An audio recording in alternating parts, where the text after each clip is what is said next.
चलिए आइए बच्चों स्टार्ट करते हैं। ऑनलाइन वाले बच्चों कंफर्म करिए, वॉल्यूम क्लियर, स्क्रीन विजिबल, बता दो ऑनलाइन वाले बच्चों। आइए स्टार्ट करें। निकालिए, आज हमारा चैप्टर नंबर 7 से शुरुआत करने जा रहे हैं पार्टनरशिप का, that is dissolution of partnership. निकालिए।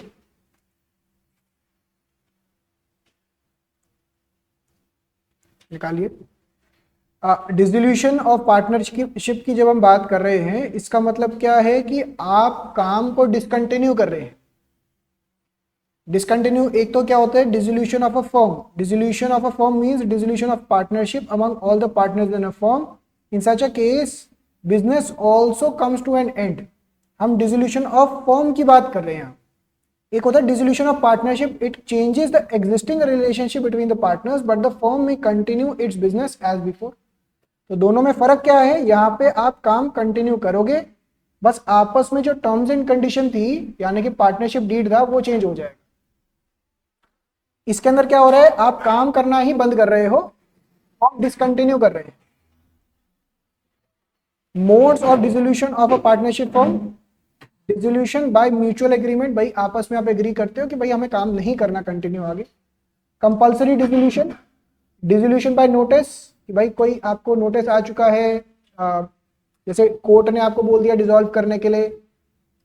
On happening of an event, आपने पार्टनरशिप फॉर्म बना रखी थी कि भाई हम इस वजह से पार्टनरशिप फॉर्म बनाएंगे, तब तक काम करेंगे, जैसे वो इवेंट हो जाएगा खत्म कर देंगे पार्टनरशिप।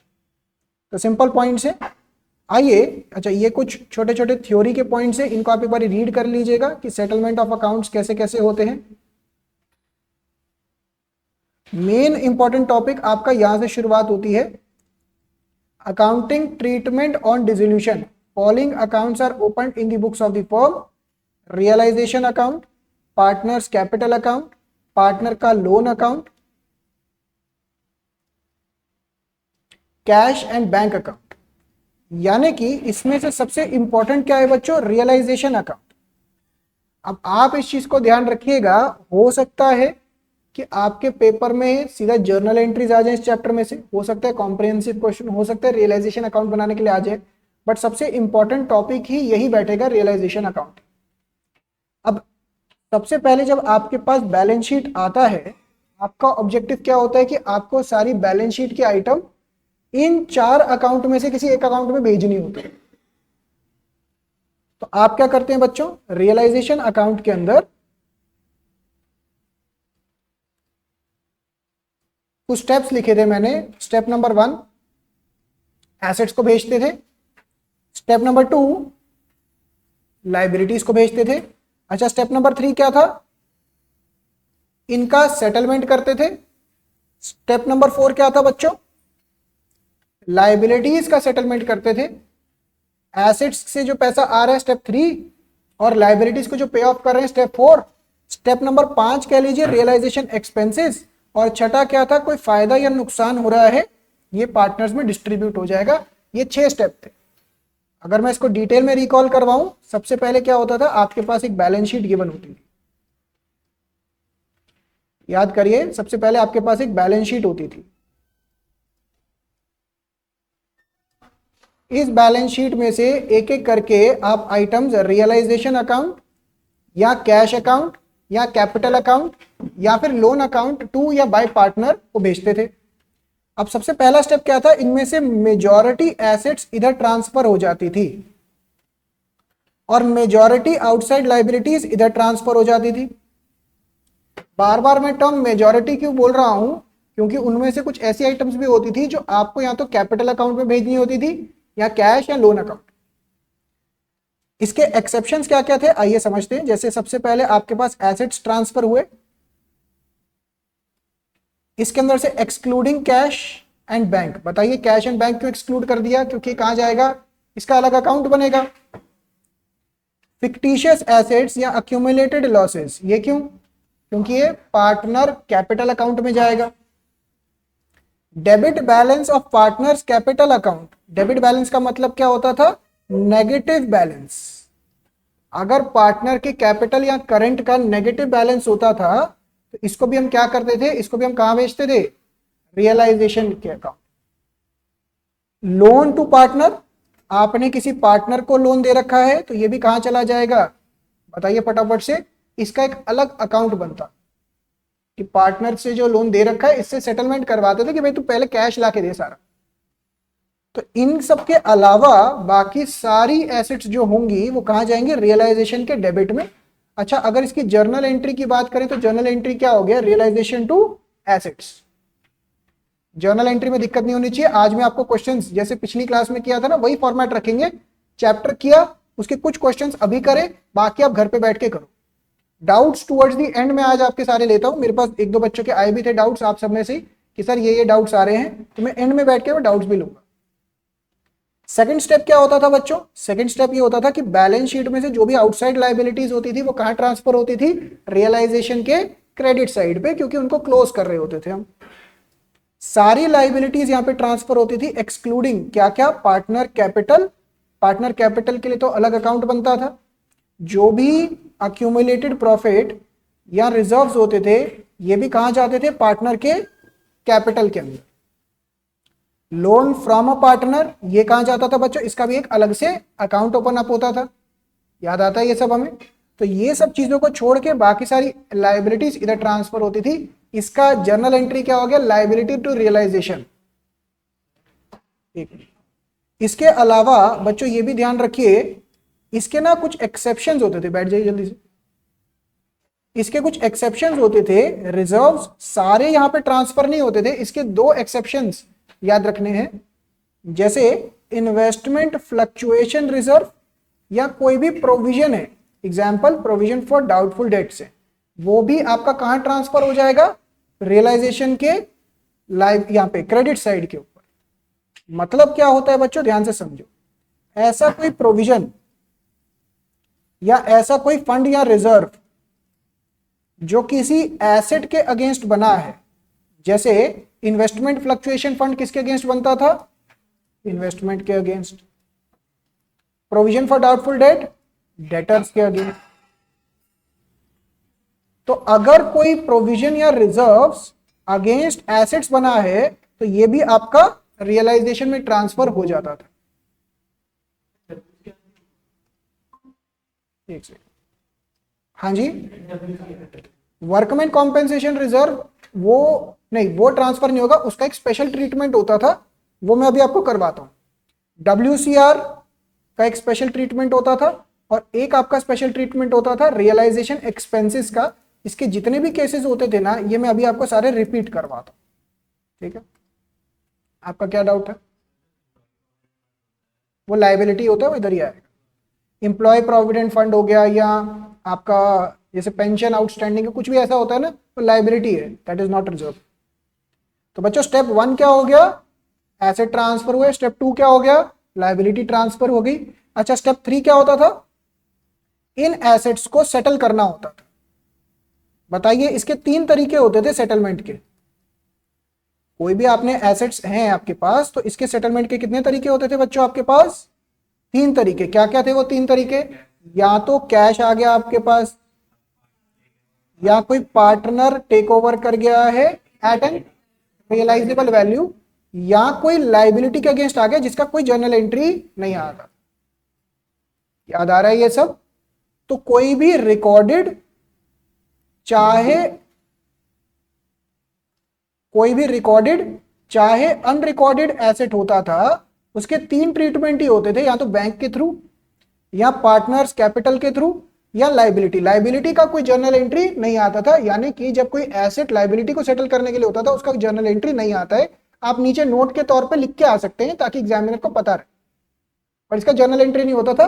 ये सारी की सारी रियलाइजेबल वैल्यूज पे होता था, यानी कि जो रियलाइज्ड वैल्यू है, जो आपने फाइनल एग्रीड वैल्यू है, उस पे आता। ये वाली जो होती थी ये सारी बुक वैल्यूज पे होता था। अच्छा, लायबिलिटी का क्या करते थे बच्चों, लायबिलिटी को हम सेटल करवाते थे, इसको हम रियलाइज करवाते थे और इसका सेटलमेंट करवाते थे। कैसे करवाते थे, वही 3 तरीके, या तो बैंक के थ्रू, सॉरी टू बैंक, या तो लायबिलिटी को हम एग्रीड वैल्यू पे कर देंगे बैंक के थ्रू, या पार्टनर टेक ओवर कर लेगा, या कोई एसेट के अगेंस्ट। बताइए इन तीनों में से कौन सा एंट्री नहीं आएगा, कोई रिकॉर्डेड हो लाइबिलिटी या अनरिकॉर्डेड हो, उसको सेटलमेंट ये तीन में से एक तरीके से ही करवाएंगे। तो अगर आप इसकी जर्नल एंट्रीज देखें तो यहाँ पे दिख रहा होगा आपको अमाउंट बाय कैश या bank, amount received on realised assets, amount received on unrecorded assets, partners ने टेक ओवर कर लिया है अनरिकॉर्डेड या रिकॉर्डेड एसेट्स।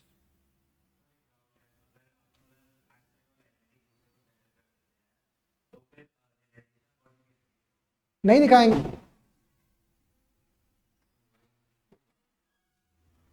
हेयर कट कराने में एक दिन लग गया पूरा। क्यों, इतना क्या हो गया, जबरदस्ती है? इतने छोटे बच्चे हो गए आप। चलो ये समझ में आया। नेक्स्ट, आपका जो डाउट था कि वो कैसे करेंगे, वो नहीं दिखाएंगे, वो सेटलमेंट हो गया, मतलब वो जर्नल एंट्री नहीं दिखाते। तो बैंक के थ्रू डिस्चार्ज किया लाइबिलिटी, और ये क्या है, ये एक बार मैं चेक करता हूं ये क्या है। पार्टनर्स कैपिटल या current account liability taken over by partner और remuneration commission paid to him और any expenses beared by him. ये वाला जो लाइन लिखा हुआ है इसको अभी मैं रियलाइजेशन एक्सपेंसेस में डिटेल में लेके जाऊंगा। तो स्टेप नंबर 1 क्या होता था बच्चों, एसेट्स ट्रांसफर हुए। स्टेप 2 लायबिलिटी ट्रांसफर हुई, एसेट्स का सेटलमेंट हुआ, पैसा मिला या पार्टनर ने टेक ओवर किया, लायबिलिटी का सेटलमेंट हो गया। Step number 5 realisation expenses. इसके ना बहुत सारे केसेस थे, ये अभी मैं आपको आपकी बुक में से भी रिकैप करवाता हूं क्या क्या केसेस थे। फाइनली बच्चों स्टेप नंबर 6 के अंदर अगर प्रॉफिट बच रहा है रियलाइजेशन के अंदर तो ये पार्टनर्स में पीएसआर में डिस्ट्रीब्यूट हो जाएगा, अगर लॉसेस बच रहा है ये भी पार्टनर्स में पीएसआर में डिस्ट्रीब्यूट हो जाएगा। क्या यहां तक समझ में आता है हमें? इसके अंदर कुछ इंपॉर्टेंट पॉइंट्स मैंने यहां पे लिखे हुए हैं, इनको करवाने के बाद फिर मैं आपकी बुक में लेके चलता हूं कुछ पॉइंट्स रिकैप करवाने के लिए। Goodwill appearing in the balance sheet is treated as any other asset. Goodwill appearing in balance sheet is treated as any other asset, मतलब कोई भी इंटेंजिबल एसेट की बात चल रही है, अगर वो बैलेंस शीट में आ रहा है उसको just like any other asset treat किया जाएगा। In case question is silent about realisation of goodwill, it is assumed that goodwill does not have any value and no amount is realized for it। मतलब अगर question में specifically नहीं लिखा हुआ ना कि इंटेंजिबल एसेट का इतना रियलाइजेबल वैल्यू है तो उसका रियलाइजेबल वैल्यू 0 मान लिया जाएगा। बट अगर कोई फिक्स्ड एसेट है यानी कि कोई टेंजिबल एसेट्स है और उसके बारे में नहीं लिखा है तो उसका जो बुक वैल्यू होगा वही रियलाइजेबल वैल्यू बन जाएगा। ये समझ में आया? When an asset is transferred to realization account, its corresponding reserve or provision appearing on the liability side of balance sheet is also transferred to realization account। Example के तौर पे बच्चों इन्वेस्टमेंट फ्लक्चुएशन फंड या provision for doubtful debts या provision for depreciation, इन सबको भी transfer करना है। अदरवाइज बाकी जितने भी रिजर्व होते हैं वो सारे पार्टनर्स में डिस्ट्रीब्यूट हो जाते हैं। इसका एक एक्सेप्शन और है, वर्कमैन कॉम्पेंसेशन रिजर्व, जो स्पेशल केस है, अभी उसको भी मैं डिटेल में कवर करवाऊंगा। In the absence of any information regarding realization of assets that is tangible और intangible, tangible assets are assumed to that they have been realized at their book value while intangible assets should be considered as nil. In the absence of any information regarding settlement of outside liability it should B assumed that an amount equal to book value of such liability has been paid off. क्या ये समझ में आता है हमें सारा? आइए एक बारी आपकी बुक में से भी मैं इसके कुछ पॉइंट्स दिखाता हूं। जर्नल एंट्रीज वगैरह मुझे एक्सपेक्टेड है कि आप यस जर्नल एंट्रीज अभी हैंडल करेंगे, एक आधा क्वेश्चन देता भी हूं अभी आपको करने के लिए। सीधा इसके स्पेशल केस पिकअप करते हैं, जैसे ये वर्कमैन कॉम्पेंसेशन के रिगार्डिंग, यही आया था डाउट, इसके अंदर मैंने डाला नहीं है ना, इसमें मैंने नहीं डाला। तो आइए वर्कमैन कॉम्पेंसेशन रिजर्व के रिगार्डिंग एडजस्टमेंट पढ़ते हैं कि भाई यहां पे क्या क्या हो रहा है।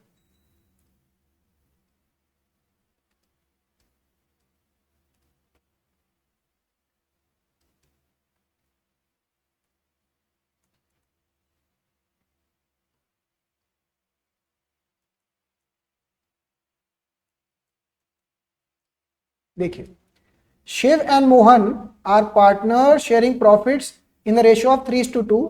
Give journal entries under the following situation at the time of dissolution of firm. तो बच्चों यहाँ पे स्पेशल केस क्या आ रहा है? स्पेशल केस आ रहा है वर्कमैन कॉम्पेंसेशन रिजर्व के रिगार्डिंग। तो workman compensation reserve in the balance sheet is 75,000। तो सीधा सीधा 75,000 गिवन है और कुछ नहीं मेंशन, तो हम क्या करेंगे, ये पार्टनर्स में डिस्ट्रीब्यूट कर देंगे, इससे ज्यादा आपको दिमाग नहीं लगाना है, ये रियलाइजेशन में जाएगा ही नहीं, सीधा क्या होगा यहाँ पे आ जाएगा बाय वर्कमैन कॉम्पेंसेशन रिजर्व, और इसको प्रॉफिट शेयरिंग रेशियो में डिस्ट्रीब्यूट कर दिया जाएगा। नेक्स्ट, हमारा रिजर्व है बच्चों 60,000 का, जबकि लाइबिलिटी 35,000 की है, तो हम क्या करेंगे, workman compensation reserve to realisation, आपकी लाइबिलिटी कितने की चले जाएगी, 35,000 की, और बाकी वर्कमैन कॉम्पेंसेशन रिजर्व 25,000 का डिस्ट्रीब्यूट हो जाएगा, और ये लाइबिलिटी को फिर हम सेटल कर देंगे। दोबारा से यहां पे आपका वर्कमैन कॉम्पेंसेशन रिजर्व, यहां पे आ जाएगा उसका सेटलमेंट, यानी कि step number 2 and step number 4। Step number 2 क्या बोलेगा वर्कमैन कॉम्पेंसेशन रिजर्व के रिगार्डिंग, कि भैया आपकी जितनी भी लाइबिलिटी है उसके हिसाब से आपका रिजर्व यूज हो जाएगा, और उसका फिर सेटलमेंट की बात चल रही है। अगर कोई एडिशनल बचा तो पार्टनर्स में जो डिस्ट्रीब्यूट करना है वो चीज की बात चल रही है। पहले भी बच्चों, पहले भी मतलब change in PSR, admission, retirement, death, उसके अंदर भी हम ऐसे ही करते थे कि जो भी आपकी लाइबिलिटी बनती थी वो बैलेंस शीट में आ जाती थी, और बाकी का लाइबिलिटी का हम क्या करते थे, बाकी रिजर्व का क्या करते थे, पार्टनर्स में डिस्ट्रीब्यूट करते थे। अभी भी तो वही कर रहे हैं। तो यहां पे होगा क्या, 35,000 रुपीज का लाइबिलिटी आ गया, इसका पेमेंट कर दिया, 60,000 रुपीज में से 35,000 हटाए, 25,000 रुपए का क्या हो गया, पार्टनर्स में डिस्ट्रीब्यूट कर दिया। नेक्स्ट, वर्कमैन कॉम्पेंसेशन रिजर्व 60,000 है एंड 75,000 रुपीज की लाइबिलिटी। बच्चों मुझे ये बात बताइए, 60,000 रुपीज लाइबिलिटी साइड पे, मतलब यहां पे 60,000 रुपीज आ जाएगा। इसका रीजन क्या है कि आपकी बैलेंस शीट जब आप खाली कर रहे होंगे तो 60,000 मैक्सिमम रिजर्व यूज कर लिया, बट जब आप सेटलमेंट करने जा रहे हैं तो कितने का सेटलमेंट करेंगे, 75,000 रुपीज का, यानी कि कितने का नुकसान हो गया, 15,000, वो ऑटोमेटिकली पार्टनर्स के अंदर डिस्ट्रीब्यूट हो ही जाएगा लॉस के। तो पहले भी यही होता था कि अगर आपकी लाइबिलिटी आपके रिजर्व से ज्यादा है तो डिफरेंस आप कहां बेचते थे, रीवैल्यूएशन के अंदर, रीवैल्यूएशन में लॉस आ जाता था 15,000 का, और वो पार्टनर्स में डिस्ट्रीब्यूट होता था। अभी भी वही चीज हो रही है, समझ में आती है बात। Next, workman compensation reserve 60,000, liability 60, इसके अंदर सिंपली क्या होगा, ये भी 60, ये भी 60, और आखिरी केस आ रहा है बच्चों इसके अंदर, वर्कमैन कॉम्पेंसेशन रिजर्व नील है, लाइबिलिटी 15,000 है, तो इसके अंदर तो सीधा क्या हो जाएगा, realization to bank, unrecorded liability आ गई। समझ में आया सोमिल, क्लियर हुए ये सारे केसेस। तो एक तो ये हो गया। अच्छा, ये सारी चीजें वही लिखी हुई है जो अभी हमें इंपॉर्टेंट पॉइंट्स कवर किए। ये क्वेश्चंस देता हूं अभी मैं, एक वो कहां चला गया, ये रहा, रियलाइजेशन एक्सपेंसेस। इसमें भी थोड़ी सी दिक्कत आती है बच्चे को, मैंने इसके अंदर एग्जाम्पल दे के आपको क्लास में करवाया था, एक बारी फटाफट से इसको रिकैप करते हैं। ये रहे बच्चों इसके 5 अलग अलग केसेस, किसके, रियलाइजेशन एक्सपेंसेस के। बच्चों रियलाइजेशन एक्सपेंसेस का मतलब क्या है, ये जो आप एसेट और लाइबिलिटीज हैं इनको जो सेटल करने जा रहे हो, तो इसके लिए एक पार्टनर को तो रिस्पॉन्सिबिलिटी उठानी पड़ेगी ना, कि भाई जितने भी एसेट्स हैं इसको हम बेचेंगे, पैसा आएगा, और आगे लाइबिलिटीज को सेटल करने के लिए तो इसकी रिस्पॉन्सिबिलिटी किसी पार्टनर को पकड़ानी पड़ती है, प्लस ये सब काम करने के लिए आपका खर्चा भी लगता है। तो ये खर्चा का बर्डन कौन उठाएगा, इस चीज का डिस्कशन है। अगर क्वेश्चन में कुछ नहीं लिखा तो सिंपली क्या हो जाएगा, रियलाइजेशन टू कैश, मतलब फर्म ही इसका खर्चा उठाती है। मैंने आपको क्लास में इस तरीके से समझाया था, पार्टी किसकी है और पैसा कौन भर रहा है पार्टी का। When realisation expenses are borne, मतलब पार्टी किसकी है, फर्म की, और पे भी फर्म ही कर रहा है, तो रियलाइजेशन टू कैश। समझ में आता है। अच्छा, when realisation expenses are borne by the firm, मतलब पार्टी है फर्म की, बट पेमेंट कर रहा है पार्टनर, फर्म के बिहाफ पे पार्टनर पे कर रहा है, तो realisation to concern partners capital account. When realisation expenses are borne and paid by the same partner, भैया किसी और की पार्टी, किसी और को पेमेंट करना है, आप तो खाना खा के आ रहे हो सिर्फ, तो आपको कोई एंट्री करने की जरूरत नहीं थी। यहां तक समझ में आता है। अगर क्वेश्चन साइलेंट हो तो ये वाला अज्यूम कर रहे होते हैं कि भैया borne and paid by the firm है, until unless mentioned हो। When any of the partner agrees to carry out the dissolution for an agreed remuneration including realization expenses, मतलब क्या है कि पार्टनर कह रहा है कि मेरी जिम्मेदारी है। फॉर एग्जाम्पल इसके अंदर ना थोड़े ऐसे केसेस आ सकते हैं, जैसे मान लीजिए हमने पार्टनर को बोला कि भाई आपको देखो हम ना 20,000 रुपए देंगे, जो खर्चा वर्चा है, जो सारी रिस्पॉन्सिबिलिटी है वो आपकी है। तो एंट्री क्या बन जाएगी Kartik? Realisation to concerned partners capital account. यहां पे इंक्लूडिंग रियलाइजेशन एक्सपेंसेस है, जो खर्चा होगा पार्टनर को करना है। अगर 10,000 का खर्चा किया, 10,000 का उसका फायदा है, हमें कोई लेना देना नहीं है एज अ फॉर्म। बट कई बार क्वेश्चन में ऐसा भी लिखा जाता है कि पार्टनर कह रहा है कि भैया मैं तो 20,000 रुपए लूंगा अपने फीस चार्जेस, इसके अलावा कोई खर्चा हुआ तो वो फॉर्म आपको पे करना पड़ेगा। तो जो वो खर्चा एक्स्ट्रा हो रहा होता है उसके लिए एंट्री हो जाती है रियलाइजेशन टू कैश या बैंक।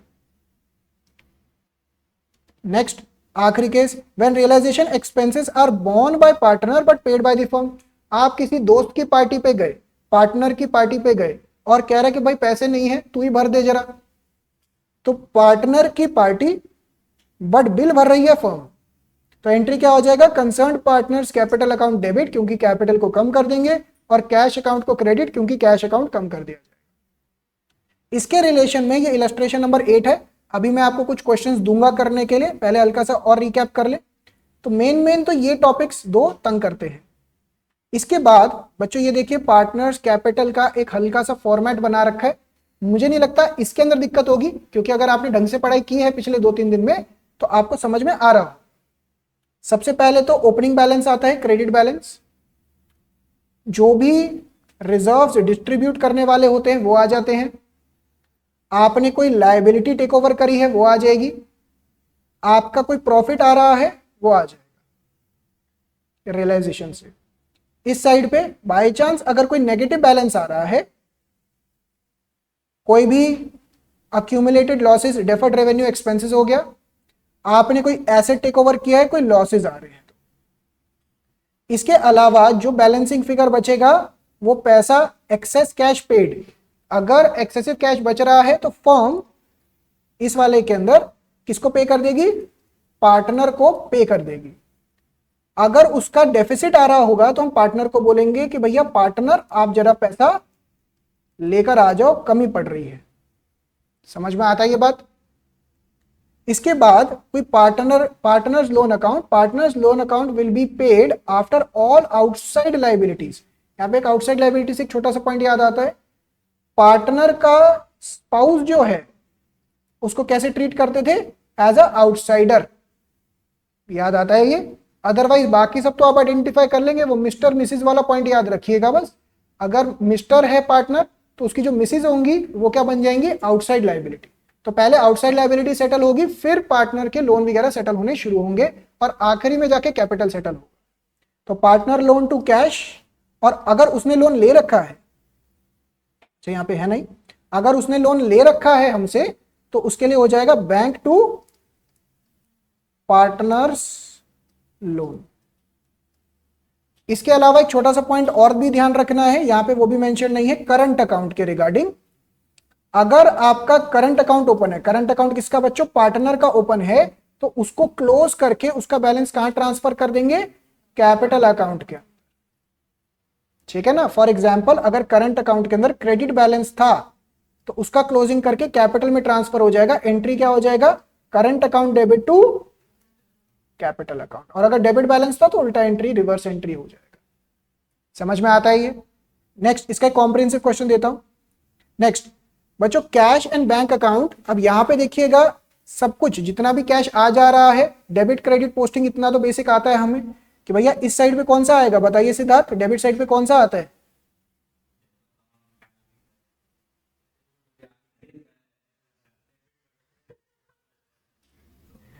चलो कोई बात नहीं, हो सकता है रिसिप्ट्स, और इधर साइड पे पेमेंट्स। ध्यान रखिएगा, एक्सपेक्टेड नहीं था मुझे, गलत करेंगे। तो यहाँ पे डेबिट साइड पे आ जाएगा जो कैश बढ़ाएगा, और क्रेडिट साइड पे आ जाएगा जो कैश कम कर देगा। फाइनली बच्चों जब पार्टनर भी पैसा ले आएंगे ना, लेना देना कर देंगे, तो इसका ना मैच होना चाहिए बैलेंस। अगर आपका कॉम्प्रिहेंसिव क्वेश्चन आ रहा है तो ये मैच हो रहा है, तो इसका मतलब आप सही कर रहे हैं। लास्ट में ना एक मेमोरेंडम बैलेंस शीट का क्वेश्चन आता है, इसका भी अभी क्वेश्चन ऐसा करेंगे, दे ही दूंगा क्योंकि छोटे छोटे क्वेश्चन है। मेमोरेंडम बैलेंस शीट का मतलब क्या होता है? Memorandum balance sheet is prepared for calculating missing figures of various assets और liabilities. Sometimes the total value of sundry asset is not given, however the value realized from asset is given. इसका मतलब क्या है? आइए मैं question के through दिखा देता हूं, इसका लास्ट में आता था।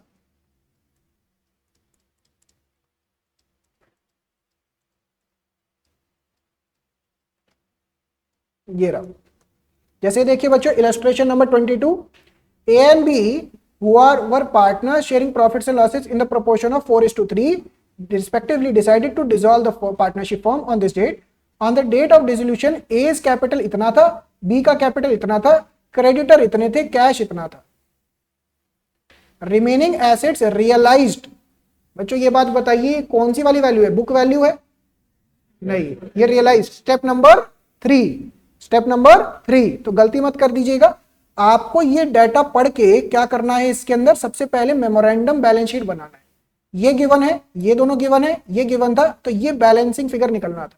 इसका एमसीक्यूज में भी क्वेश्चन है, अभी आप करेंगे ना जब घर पे या यहाँ पे बैठ के जैसे भी, तो उसके अंदर भी ये क्वेश्चन गिवन है। तो पहले ये बुक वैल्यू निकालना था, बस यही मेमोरेंडम बैलेंस शीट होता है। समझ में आया? अगर मैं इसका फर्दर क्वेश्चन एक्सप्लेन करूं तो ये रियलाइज कर रहा है इतना और डिसोल्यूशन एक्सपेंसेस इतना है, both A and B are solvent. ये आपके लेवल पे नहीं है, एक इंसॉल्वेंसी के केसेस भी आते हैं, वो आपके लेवल पे नहीं है, वो फाउंडेशन लेवल पे, सीए फाउंडेशन लेवल पे आते हैं। तो यहाँ पे क्या होता है बच्चों, इसके अंदर क्या करना होता है? ये वाला क्रेडिटर्स इधर ट्रांसफर हो गया, ये वाले एसेट्स इधर ट्रांसफर हो गए, ये कैश अकाउंट में चला गया और ये पार्टनर के कैपिटल अकाउंट, ये इधर चला गया और ये इधर चला। ये समझ में आता है? अब सबसे पहले हमने इसकी रियलाइज्ड वैल्यू गिवन थी, तो इतना हमारे पास कैश आ गया। कैश आते ही हमने इसको इधर पोस्ट कर दिया। क्लियर हो रहा है साथ में डबल एंट्री? नेक्स्ट, क्रेडिटर्स को हमें पे ऑफ, सॉरी ये तो खत्म हो गया ना, क्रेडिटर्स को हमें पे ऑफ करना था, हमने इनको पे ऑफ कर दिया। कुछ नहीं लिखा तो पे कर रहे हैं। रियलाइजेशन एक्सपेंसेस कुछ नहीं लिखे तो कैश के थ्रू सेटल करवा दी। इसके बाद जितना भी लॉस आ रहा था ट्रांसफर कर दिया, जितना कैश लेना देना था ये मंगवा लिया, ये इधर चला गया, ये इधर चला गया। आपके बैलेंसेस मैच हो रहे हैं तो आपने सही किया। क्या ये समझ में आया? डिसोल्यूशन के अंदर मोर और लेस यही है। इसका एक फ्लो चार्ट भी बना रखा है, आपको समझ में आया या फ्लो चार्ट के थ्रू भी एक बार करवाऊं? क्वेश्चन देता हूं मैं आप सबको करने के लिए अभी, जो आप अभी क्लास में करके जाएंगे एक मिनिमम लेवल। ये वाला क्वेश्चन दूं, इलस्ट्रेशन 22?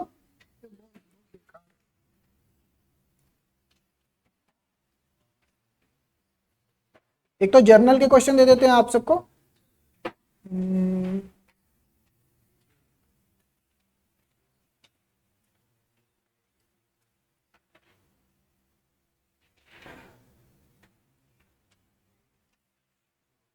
ये वाला इलस्ट्रेशन नंबर 15 है मेरी बुक के अंदर। आपकी बुक में कौन सा है?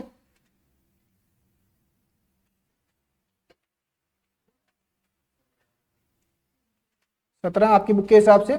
ये करेंगे और जर्नल के भी क्वेश्चन दे दूं। कितने क्वेश्चन देते जर्नल के?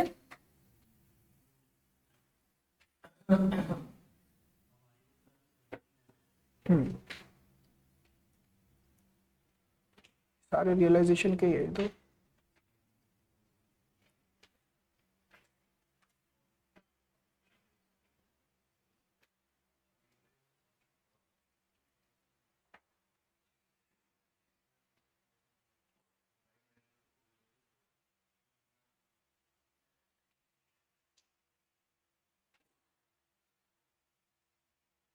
आप ऐसा करिए, यही वाला क्वेश्चन करिए, फिर वो जर्नल के लिए रियलाइजेशन का क्वेश्चन दे देता हूं। आप ऐसा करो, एक इलस्ट्रेशन 17 हो गया आपका और एक ये वाला कर लीजिए 8th। मेरी बुक के अंदर 8th है, आप अपनी बुक के हिसाब से बता दो 7th। तो 7 और 17 एक जर्नल का क्वेश्चन दिया है। ये जर्नल बेसिकली फोकस करेगा रियलाइजेशन के ऊपर ही, पूरा रियलाइजेशन एक्सपेंस के ऊपर ही है ये, ठीक है ना।